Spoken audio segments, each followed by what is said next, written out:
చాలా మంది ధనము కోసం ప్రాకులాడేవారు అనేకులు ఉన్నారు. డబ్బు కోసం ప్రాకులాడేవారు చాలా మంది ఉన్నారు. అయితే ఈ సొలొమోను జ్ఞాని అంటున్నాడు ప్రసంగి గ్రంథములో, నేనన్నీ చూశాను, ఎంతో చూశాను, ఎంతెంతో చెప్పలేనంత లెక్క పెట్టలేనంత ధనమును నేను సంపాదించాను, కానీ వాటి వల్ల నాకు ఉపయోగము లేదు. అందుకనే వాటిని చూసి నేను అసహ్యించుకుంటున్నాను. ఏమంటున్నాడు? దాన్ని చూసి అసహ్యించుకుంటున్నాను. నేను ఎంత సంపాదించినను ఇది నా యొద్ద ఉండదు, ఇది నా యొద్ద ఉండదు, నా తర్వాత వచ్చు వానికే అది చెందుతుంది. హల్లెలూయా. ఆయన అంటున్న మాట అంటే, నేను ఇంతగా కష్టపడి సంపాదించాను, కానీ నేను చనిపోయిన తర్వాత నా కుమారులకు నా కుమార్తెలకే కదా నీ ఇచ్చిపోయేది. నేనేమైనా తీసుకొని వెళ్తానా? దీనిపైన నేను ప్రాకులాడేది ఎందుకు? దీని మీద దృష్టి పెట్టేది ఎందుకు? దీని మీద ఆశ ఎందుకు? ఈ సూర్యుని కింద మనము ఉన్నాము, సూర్యుని కింద మనము జీవిస్తున్నాము. ఎప్పుడు మరణిస్తామో మనకే తెలియని జీవితాలు ఇవి. ప్రైజ్ ద లార్డ్, హల్లెలూయా. అందుకనే ఆ సొలొమోను జ్ఞాని అంటున్నాడు ప్రసంగి గ్రంథములో, ఎంతో సంపాదించాను, ఎంతో సంపాదించాను, వాటిని చూసి నేను అసహ్యించుకుంటున్నాను అంటున్నాడు. చూడండి, ప్రసంగి గ్రంథము 2వ అధ్యాయము 21వ వచనములో, ఒకడు జ్ఞానముతోనూ తెలివితోనూ యుక్తితోనూ ప్రయాసపడి ఏదో ఒక పని చెయ్యును, అయితే దాని కొరకు ప్రయాసపడిన వానికి అతడు దానిని స్వాస్థముగా ఇచ్చి వేయవలసి వచ్చెను. Praise the lord. ఇదంతయు వ్యర్థమును గొప్ప చెడుగునై ఉన్నది. ఇదంతా చెడుగునై ఉన్నది అంటున్నాడు. ఎంతో సంపాదిస్తున్నాడు, కష్టపడి ప్రయాసపడి, డబ్బు కోసము సంపాదించుకోవాలి, సమకూర్చుకోవాలి, ధనమే శాశ్వతము అని కొందరి జీవితాలలో ఆ భావం అనేది కొంతమందికి ఉంటా వస్తూ ఉంది. ప్రైజ్ ద లార్డ్, హల్లెలూయా. దానికోసం ప్రయాసపడిన వాడు ఇదిగో ఎంతగా కష్టపడతాడో అదంట ఏం చేస్తాడంట, ప్రయాసపడిన వానికి అది అప్పగించి వెళ్ళిపోతున్నాడంట. హల్లెలూయా. నా అర్థమవుతుందో నేను చెప్పే మాట? చాలా మంది అంటుంటారు, డబ్బు సంపాదించే డబ్బు ఉంది కదా, నువ్వు ఎంత సంపాదించినా అది నీది కాదుగా అంటే, నా పిల్లలకైనా అందుద్దిగా. వాడు మంచివాడైతే ఆ డబ్బుని ఎక్కువ రోజులు ఉంచడు. Praise the lord. చెడ్డవాడనుకో, దాన్ని దేనికో దానికి ఖర్చు పెట్టేసి వ్యర్థం చేసేస్తాడు.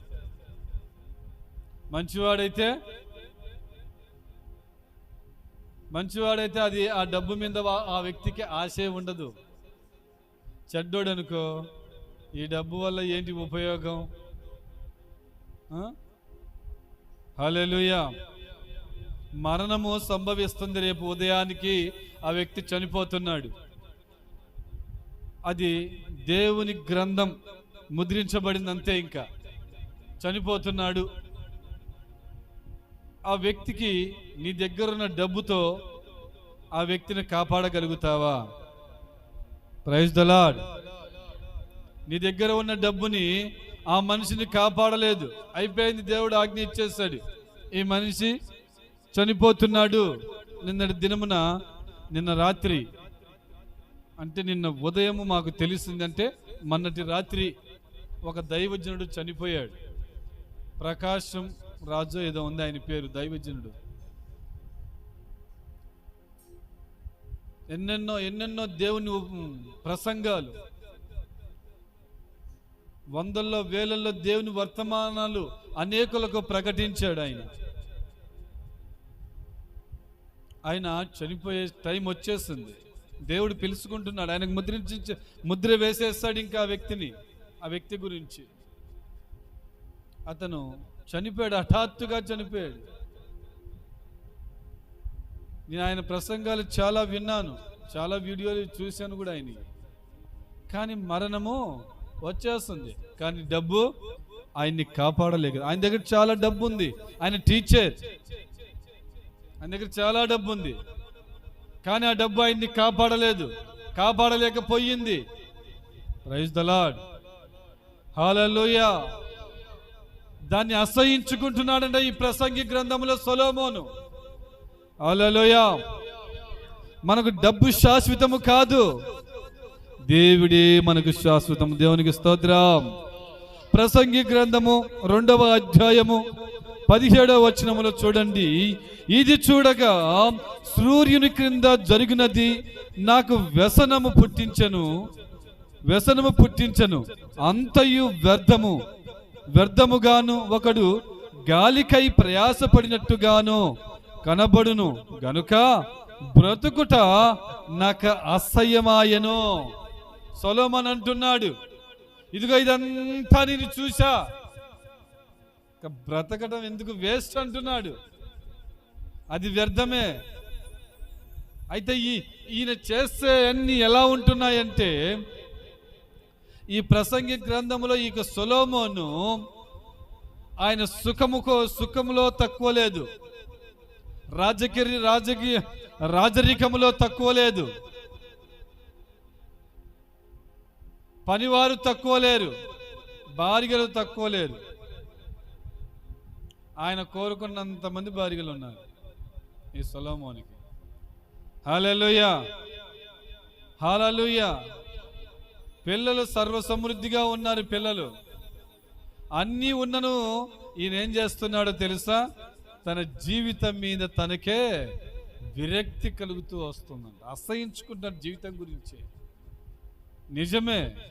ఈ రోజున ఒకసారి మీరు ఆలోచించండి, ఎంత సంపాదించి మనం వెనక వేసినా కానీ ఇది మనతో ఉంటుందా?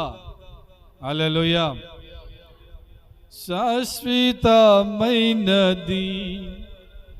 నీవు నాయడ చూపిన కృపా, అనుక్షణం నన్ను కను పాపవలే కాచిన కృపా, శాశ్వతమైనది నీవు నాయడ చూపిన కృపా. పాడాలి, ప్రభుని స్తుతించాలి. శాశ్వతమైనది నీవు నాయడ చూపిన కృపా, అనుక్షణం నన్ను కను పాపవలే కాచిన కృపా. చప్పట్లు.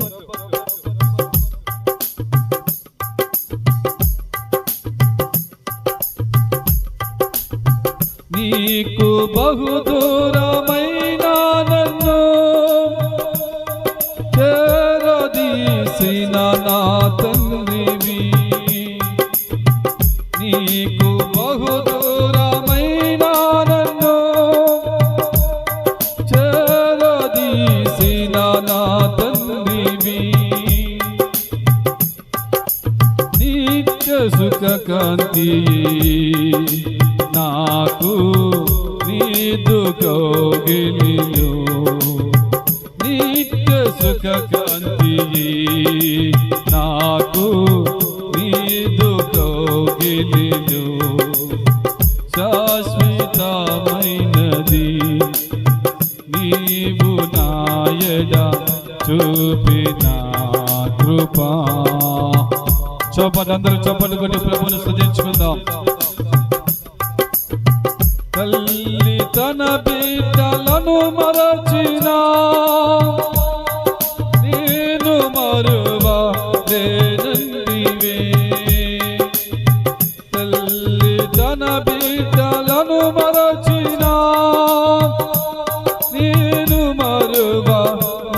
నందివే నీదు ముఖ కాంతియే నన్ను ఆదరించెనులే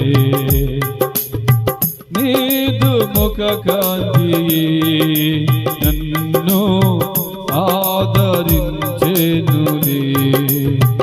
శాశ్వతమైనది నీవు నాయడ కృపా అనుక్షణం నన్ను కను పాపబలే కాచిన కృపా పర్వతములు తొలగినను మెట్టలు తత్తరిల్లినా పర్వతములు తొలగినను మెట్టలు తత్తరిల్లినా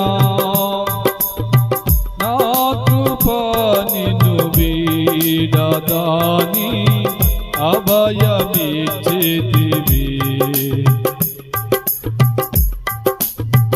నా కృప నిన్ను వీడదాని అభయమిచ్చితివి శాశ్వతమైనది నాయడ చూపిన కృపా అనుక్షణం నన్ను కను పాపబలే కాచిన కృపా అనుక్షణం నన్ను కను పాపబలే కాచిన కృపా హల్లెలూయా హల్లెలూయా. ఇక్కడ సొలొమోను యొక్క జ్ఞానం ప్రసంగి గ్రంథములు అంటున్నాడు, సూర్యుని కింద సంపాదించినది ప్రతిదియు అది వ్యర్థమని తెలియపరుస్తున్నాడు.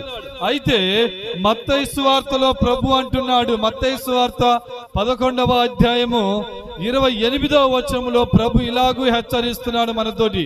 ఇదిగో ప్రభు పిలుస్తున్నాడు మనల్ని, ప్రయాసపడి భారము మోసుకొనుచున్న సమస్త జనులారా నా యొద్దకు రండి, నేను మీకు విశ్రాంతిని ఇస్తాను, నీకు నెమ్మదిని ఇస్తాను, నీకు సమాధానం ఇస్తాను, ఇదిగో నీ ఆత్మకు నిత్య రాజ్యముని ఇస్తాను. ఈ భూలోకములో అన్ని విషయములందు నీకు నేను ఉపయోగపడుతూ వస్తాను. Praise the lord. Hallelujah hallelujah. ఈ భూలోకములో నీకు నేను ఉపయోగపడుతూ వస్తాను. ఈ సమాజంలో నిన్ను దూరపరిచి ఉన్నారేమో, అంత ఈ భూలోకంలో ప్రతిదీ వ్యర్థమే, నేను చనిపోవాలని అనుకుంటున్న స్థితిలో ఉన్నావేమో, ఎందుకు నా బ్రతుకు ఇలా ఉంది అని, నా స్థితిగతులు ఇలా ఉన్నాయంటని నువ్వు అనుకుంటూ ఉన్నావేమో. అయితే దేవుడు పిలుస్తున్నాడు, దేవుడు పిలుస్తున్నాడు, ఈ సూర్యుని కింద నిలిచి ఉన్నయన్నీ అది వ్యర్థమైనవే. నీవు భారము మోసుకొనుచున్న సమస్త జనులారా నా యొద్దకు రండి, నేను మీకు విశ్రాంతిని ఇస్తాను, నీకు నేను నెమ్మది ఇస్తాను, సమాధానం ఇస్తాను. ఇదిగో నా కాడి తేలికైనది. ఎలాంటిదంటే దేవుని కాడి తేలికైనది. నేను సాత్వికుడను, దీన మనసు గలవాడును గనుక మీ మీద నా కాడి ఎత్తుకొని నా యొద్ద నేర్చుకొనుడి, అప్పుడు మీ ప్రాణములకు విశ్రాంతి దొరుకును. దేవునికి స్తోత్రం. హల్లెలూయా. ఎక్కడ వచ్చి నేర్చుకోమంటున్నాడు? ఆయన కాడి కిందికి వచ్చి, ఆయన రెక్కల చాటు కిందికి వచ్చి, ఆయన రెక్కల నీడను ఆశ్రయించి నా దగ్గరికి వచ్చి నీవు నేర్చుకో. ఏమి నేర్చుకోవాలి?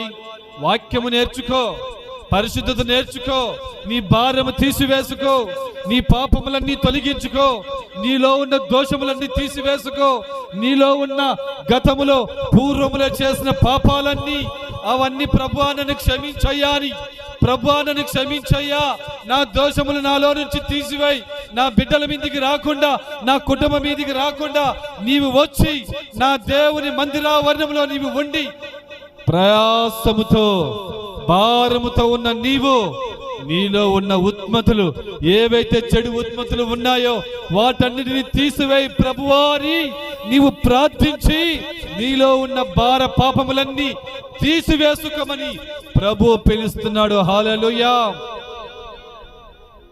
హల్లెలూయా, హల్లెలూయా. ఎందుకు నేను అంటున్నానంటే, ఇదిగో లోక రక్షకుడిని నేనే, నేను పాపము లేని పరిశుద్ధుడను, నేను తప్ప మరొక దేవుడు లేడు, నేను అన్ని నామముల కంటే పైనామముగా ఉన్నవాడని, యథార్థమంతుడని, నీతిమంతుడని, నా యొక్క నీతి మీకు నేను అనుగ్రహిస్తాను. నాలో పాపము లేదు గనుక మీకు కూడా పాపము లేకుండా తుడిచివేసి కడిగి పరిశుద్ధపరిచి నా రక్తములో మిమ్మల్ని నేను కడుక్కుంటాను. Praise the lord. Hallelujah, hallelujah. దేవుడు పిలుస్తున్నాడు పాప భారం మోసు